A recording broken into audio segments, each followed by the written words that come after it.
ওস্তাদ, আমাদেরকে আগে প্রথমত দেখতে হবে গাড়িতে লক আছে কিনা। যদি গাড়ির ঘাড়ে লক থাকে তাহলে ওটা গুড়ি দিয়ে ভাঙতে হবে।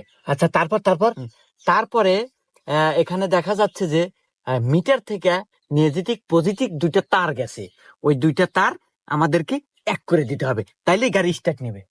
তারপর তারপর আরে ওস্তাদ, তারপর আবার কি, ভিডিও শেষ আর তারপর গাড়ি স্টার্ট নিলে গাড়ি আমাকে রে, এটুকুও কি বোঝেন না? আচ্ছা তাহলে নে, চল চল আয়। এই আসলে তো লক রে। আরে গাড়ি লক আছে, তাহলে কি আনাক জানি? আরে গুড়ি মারা নাকবো, হারাই ভুলে গেছে রে। হ্যাঁ, ভাঙছে ভাঙছে। তারপর কি আনাক? আরে গাড়িতে মাথার এনে দুটো নেগেটিভ পজিটিভ তার আছে, জোড়া নাকবো। জোরাতে জোরাতে জোরাতে। ওস্তাদ, ওস্তাদ বসে গাড়ি স্টার্ট নেয় না।